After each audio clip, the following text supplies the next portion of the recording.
بسم اللہ الرحمن الرحیم. الرحمن الرحیم. الحمد للہ وکفا وسلام علی عباده الذین اصطفى اما بعد. محترم ناظرین، دروس فقہ المعاملات المالیہ کی 25 نشستیں مکمل ہو چکی ہے. آج نشست نمبر 26 ہے. گزشتہ جو نشست ہماری گزری ہے، نشست نمبر 25، اس سے ہم نے خرید و فروخت کی ایک اہم قسم کی تفصیلات، اصول اور احکام شروع کیے تھے، اور جو کہ ہے عقدی استثناء یعنی مینوفیکچرنگ کانٹریکٹ. اس کو ہم نے بنیادی طور پر استثناء کی تفصیلات کو ہم نے 8 نکات میں تقسیم کیا تھا، اور اس سلسلے کے 3 نکات ہم نے پڑھ لیے تھے: استثناء کی تعریف، پھر بے سلم اور استثناء میں فرق، اور پھر ہم نے چوتھا نقطہ دیکھ لیا تھا استثناء کا لزوم، اور یہ جو تیسرا نقطہ ہے استثناء کی مشروعیت، یہ نقطہ رہ گیا تھا. تو آج کی نشست میں یہ تیسرا نقطہ پہلے دیکھیں گے، استثناء کی مشروعیت، اور پھر اس کے بعد انشاءاللہ چونکہ نمبر 4 والا نقطہ ہم پڑھ چکے ہیں، استثناء کا لزوم گزشتہ نشست میں پڑھ چکے ہیں، تو پھر ہم نمبر 3 کے بعد نمبر 5، 6، 7 اس ترتیب سے آگے جائیں گے. استثناء کے حوالے سے جو تیسرا نقطہ تھا وہ ہے استثناء کی مشروعیت، کہ کیا عقدی استثناء کا ثبوت شریعت میں ہے یا نہیں. شریعت کے کسی دلیل سے اس طرح کے کانٹریکٹ اور اس طرح کے عقد کا جواز جو ہے وہ ملتا بھی ہے یا نہیں. اس بارے میں فقہاء کی آراء مختلف. ائمہ ثلاثہ یعنی فقہاء حنابلہ، فقہاء شافعیہ اور فقہاء مالکی، ان کے ہاں استثناء کا کوئی تصور نہیں پایا جاتا.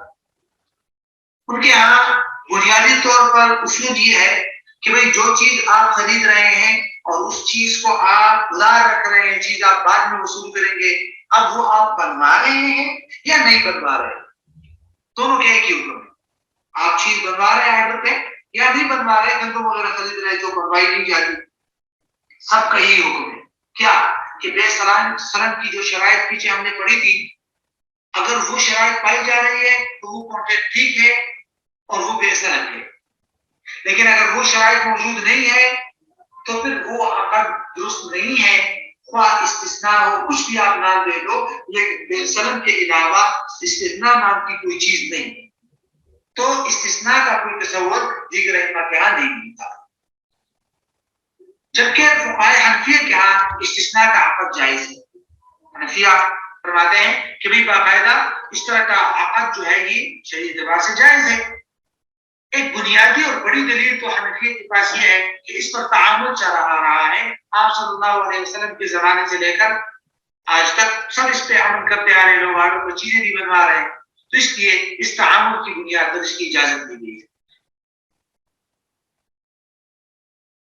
اسی طرح کچھ ایسے واقعات ملتے ہیں سیرت سے کہ جس سے بھی فقہاء حنفیہ استدلال کرتے ہیں، اگرچہ وہ مضبوط دلائل نہیں ہے، یقینی طور پر نہیں ہے کہ وہ استثناء تھا یا نہیں، لیکن پھر بھی کسی نہ کسی حد تک استناس کیا جا سکتا ہے ان سے کہ آپ صلی اللہ علیہ وسلم نے منبر بنوایا تھا، آپ صلی اللہ علیہ وسلم نے انگوٹھی بنوائی تھی، تو ایک طور پہ اصل تصور ملتا ہے کہ اس طرح کانٹریکٹ پہ آرڈر پر چیز بنوانے.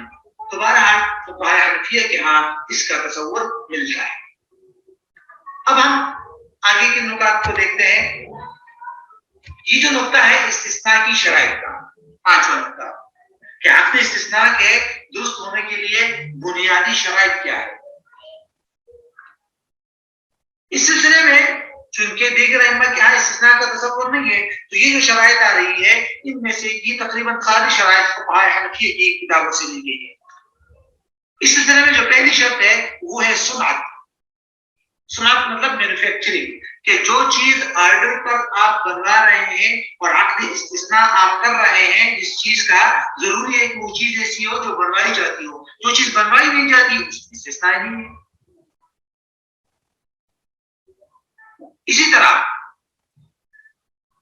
دوسری بنیادی شرط ہے تعیین بالوصف.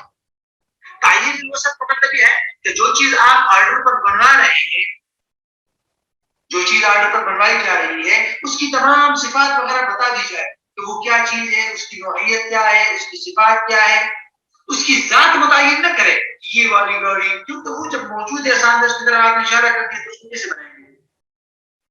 اس کو بنوانے تو ایک چیز موجود نہیں ہے، اس کو بعد میں بنا کر وجود میں لایا جائے گا، ابھی سے اس کی صرف کوالٹیز جنس وغیرہ بتا دی جائے گی. تو یہ دوسری بنیادی شرط ہے. تیسری شرط ہے تعجیل استعجال ہو.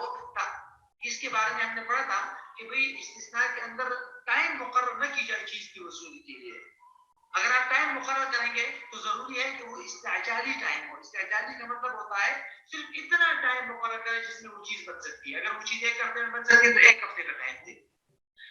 اس میں تعجیل استعمال جائز نہیں ہے. اتنی مہلت دینا کہ جو بنانے والا ہے وہ بنائے بھی اور اس کے علاوہ بھی اس کے پاس بہت سارا وقت بچے، اس طرح کی ٹائمنگ طے کرنا، شرط لگانا جائز نہیں. یا تو بالکل خاموشی اختیار کر دی جائے، ٹائم سے مقرر نہیں کیا جائے، یا اگر ٹائم مقرر ہی کرنا ہے تو صرف اتنا ٹائم مقرر کیا جائے جو استعجال کے لیے ہو، جلد سے جلد جس میں چیز بن سکے اتنا ہی ٹائم طے کیا جائے.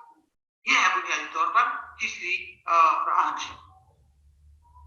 استثناء کے لیے چوتھی اور بنیادی شرط یہ ہے کہ تعامل ہو، یعنی جو چیز آپ آرڈر پر بنوا رہے ہیں عام عرف اور معاشرے میں اس پر استثناء کا تعامل چلا آ رہا ہو اور لوگ اس کو آرڈر پر بنواتے بھی ہوں. اگر کوئی ایسی چیز ہے جس پر لوگوں کے آرڈر پر چیز بنوانے کا تعامل ہی نہیں ہے، کبھی بھی عمل ہی نہیں ہوا اس طرح، تو پھر اس پر عمومی طور پر علماء اس کی اجازت نہیں دیتے. ہاں کچھ نہ کچھ تعامل ہے، لوگ آپ بتا رہے ہیں اس کو، تو پھر ایسی صورت میں کیونکہ استثناء کی بیس اور بنیادی دلیل یہ تعامل ہے تو اس لیے اس کی یہ شرط لگا دی گئی. تو یہ چوتھی بنیادی شرط ہے. یہ ہے استثناء کے 4 اہم اور بنیادی شرائط کا خلاصہ. اس کے بعد پوائنٹ نمبر 6 دیکھتے ہیں، وہ ہے مصنوع کے احکام. مصنوع کا مطلب جو چیز خرید رہے ہیں آپ، جس چیز کا آرڈر دیا جا رہا ہے اس چیز کے بنیادی احکامات کیا ہیں. پہلی بنیادی شرط یہ ہے کہ جو چیز آپ بنا کر دے رہے ہیں وہ طے شدہ صفات کے مطابق ہو. ایسا نہیں ہے کہ جس چیز کا آرڈر ملا تھا اس صفات سے ہٹ کر آپ نے چیز بنا دی، تو ایسی صورت میں عقد جو ہے وہ درست نہیں ہوگا.